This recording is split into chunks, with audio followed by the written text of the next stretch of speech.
जी देवियों सज्जनों नमस्कार। आज हम आपसे इस बात की चर्चा करना चाहते हैं और इसकी बहुतायत चर्चा होती भी है, लेकिन अनेक बार लोग उन चीज़ों को जानते नहीं हैं। भारतीय शास्त्रों में और व्यावहारिक धर्म विज्ञान में इस बात की बहुत विस्तार से व्याख्या की गई है कि भारत में जितने भी मठ मंदिर देवालय हैं वे सभी भारतीय सनातन पद्धति को ठीक और व्यवस्थित रखने, संरक्षित करने, सुरक्षित करने, संयमित करने के लिए व्यक्ति तैयार करने के केंद्र होते हैं।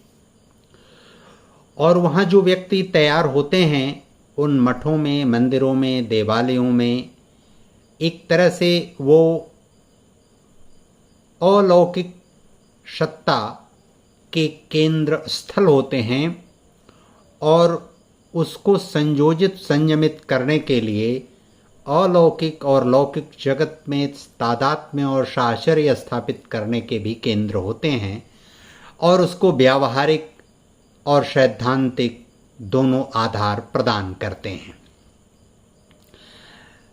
उन केंद्रों पर जो भी पुरोधा, जो भी आचार्य, जो भी धर्माचार्य अधिष्ठित होता है, उसके पास जाने वाला जो भी शिष्य होता है, वह शिष्य जब जाता है तो वह एक निश्चित प्रक्रिया से होकर गुजरता है और उस प्रक्रिया का जो क्रमिक चरण है वह क्रमिक चरण यह है कि उस अधिष्ठाता, जो अधिष्ठित व्यक्ति है, जो गुरु है उस केंद्र का, उसकी भक्ति पहले उसको करनी होती है।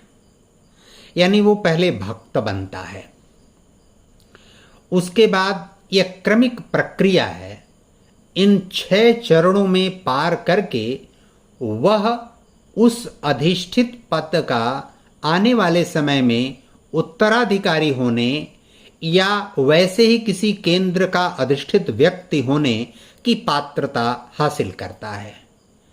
वह पात्रता जो लोक है वहाँ भी और लोक से इतर जो किसी पर्वत की गुफा में, कंदरा में, दुर्गम क्षेत्र में, सुदूर क्षेत्र में, ऐसे स्थानों पर भी वह इस तरह की चीज़ों को प्राप्त करके, उस मर्यादा को, श्रेष्ठता को हासिल करके लोक के कल्याण के लिए प्रवृत्त होता है, अपना सर्वस्व न्यौछावर करता है। तो उस धर्माचार्य के पास जो जाता है पहले, उसका पहला दायित्व तो है कि उनका भक्त बने।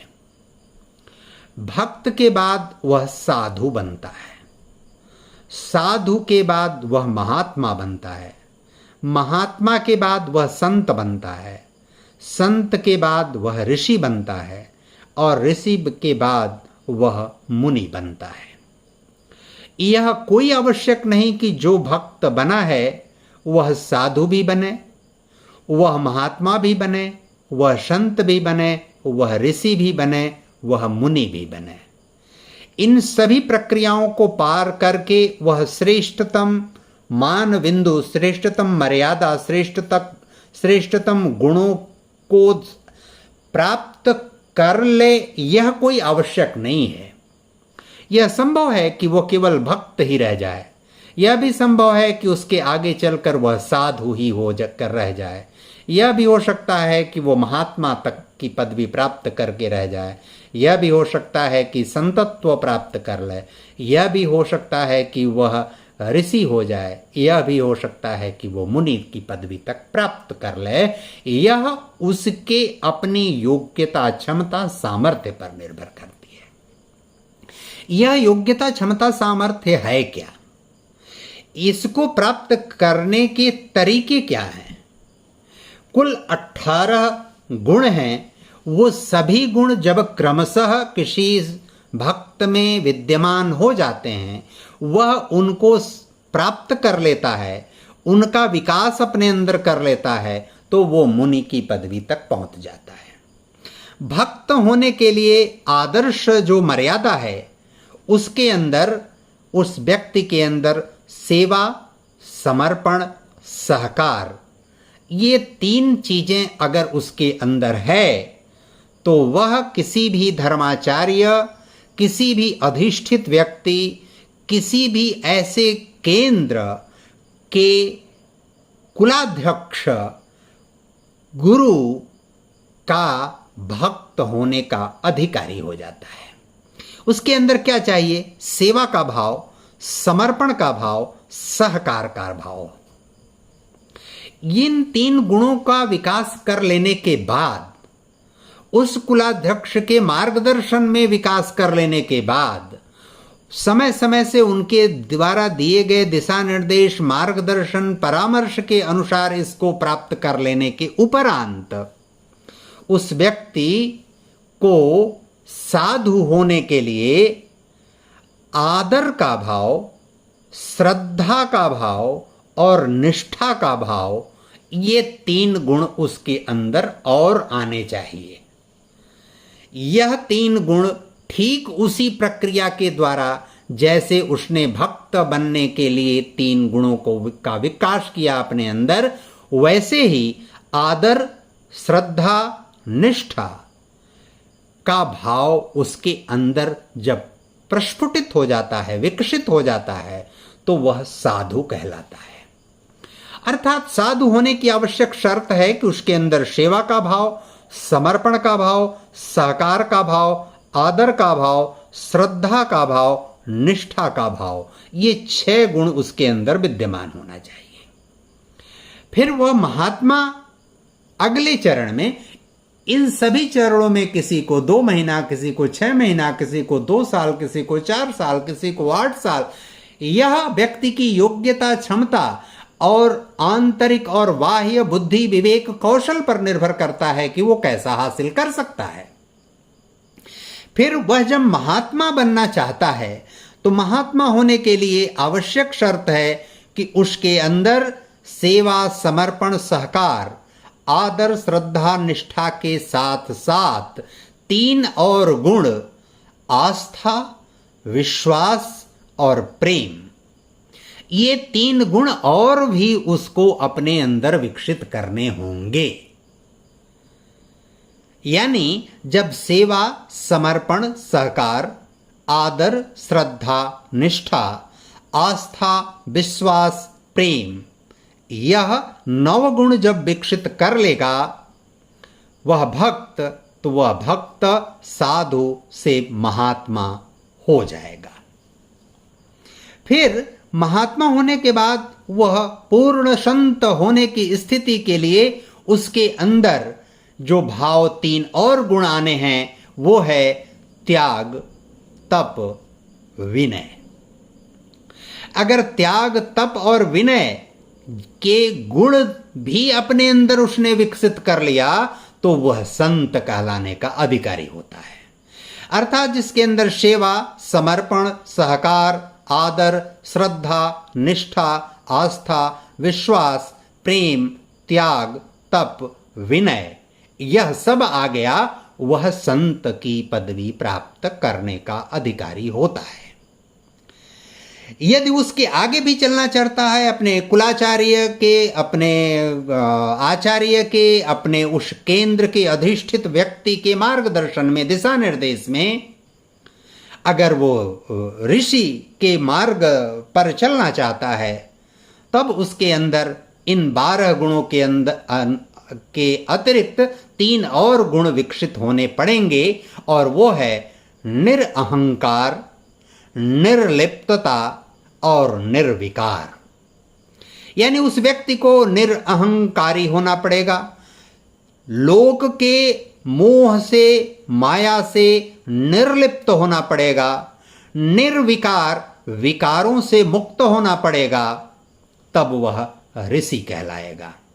यानी सेवा का, समर्पण का, सहकार का, आदर का, श्रद्धा का, निष्ठा का, आस्था का, विश्वास का, प्रेम का, त्याग का, तप का, विनय का, निरअहंकार का, निर्लिप्तता और निर्विकार, यह जब 15 गुण उसके अंदर विकसित हो जाते हैं तब वह व्यक्ति ऋषि कहलाने का अधिकारी होता है। फिर अगर वो सर्वोच्च मार्ग मान बिंदु पर पहुंचना चाहता है, अपने को मुनि कहलाने का वास्तविक अधिकार प्राप्त करना चाहता है और उस कर्तव्य मार्ग पर चलना चाहता है, तब उसके अंदर उन 15 के अतिरिक्त ज्ञान, सील और योग, यह गुण उसके अंदर आने अनिवार्य होते हैं। अर्थात सेवा, समर्पण, सहकार, आदर, श्रद्धा, निष्ठा, आस्था, विश्वास, प्रेम, त्याग, तप, विनय, निरहंकार, निर्लिप्त, निर्विकार, ज्ञान, सील, योग, यह सब 18 गुण विकसित कर लेने के बाद आप भी उस पद पर प्राप्त करने के अधिकारी होते हैं जहां से ऐसे केंद्र देवालय या ऐसे स्थल, ऐसे केंद्र स्थल होते हैं और वह अलौकिक वेदना, अलौकिक चेतना, अलौकिक मूल्य को प्राप्त करने के लिए व्यक्ति प्रवृत्त होता है, सन्नद्ध होता है।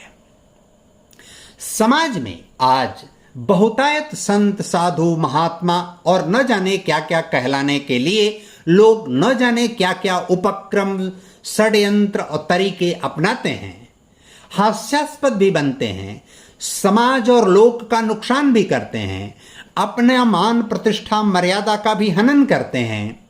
इससे अच्छा है कि आप गृहस्थ वेश में सामान्य लौकिक जीवन का पालन करके समाज में अपना योगदान प्रदान करें। महाराज शब्द इस पदवी को प्राप्त कर लेने वाले व्यक्ति के लिए भी होता है और महाराज शब्द उस राज्याधिकार प्राप्त व्यक्ति के लिए भी होता है जो सब कुछ अधिकार, सब कुछ लौकिक चीजों को प्राप्त करने के बाद भी उसका केवल स्वयं भोक्ता नहीं मानता अपने आप को, बल्कि जो भी उस पर निर्भर करते हैं, जो भी उन पर निर्भर रहते हैं, जो भी उनसे न्याय की, जो भी उनसे प्रेम की अपेक्षा करते हैं, जो भी ये मानते हैं कि हमारी न्यूनतम आवश्यकता की पूर्ति यहीं से होनी है, वह भी महाराज कहलाने का अधिकारी होता है। महाराज शब्द ऐसा कोई हास्यास्पद और मजाक का विषय नहीं है, और यह हास्यास्पद और मजाक जिसको हम बाबा कहते हैं उसके लिए भी नहीं है। इसकी मूल्य, मर्यादा और श्रेष्ठता आप अगर नहीं समझते तो उस मार्ग पर चलने का आपके लिए कोई अनिवार्य आवश्यकता नहीं है। यह स्वतः स्फूर्त प्रेरणा से उस मार्ग पर व्यक्ति चलता है और उस मार्ग पर चलने के लिए आप अपने अंदर से, अंतःकरण से, अंतर्मन से यदि तैयार नहीं है, मानसिक रूप से आपकी तैयारी नहीं है, तो उस मार्ग पर चलना कोई बाध्यकारी नहीं है, कोई आवश्यक नहीं है। वह दिखावे की वस्तु और व्यापार और कार्य नहीं है।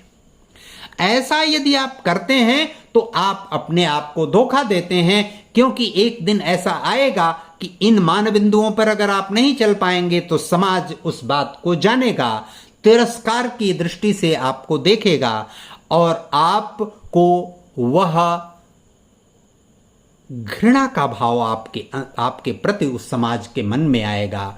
आपके प्रति जो उसका आस्था, विश्वास, आदर है वो सब समाप्त होगा। इसलिए यह अनिवार्य और आवश्यक विधान है कि आप इन 18 गुणों का अपने अंदर अगर विस्तार कर पाइए, यदि उसको आत्मसात कर पाइए, उसके अनुसार आचरण और व्यवहार कर पाइए, तो उस मार्ग पर चलिए। यह कोई आवश्यक नहीं कि आप किस कुल में, किस परिवार में, किस व्यक्ति के घर पैदा हुए हैं। आपके अंदर ये गुण होने जरूरी है, आपका मनुष्य होना जरूरी है, और अनेक बार अमनुष्य होकर भी इन गुणों का जो विकास कर लेता है उस मूल्य और मर्यादा पर पहुंच जाता है।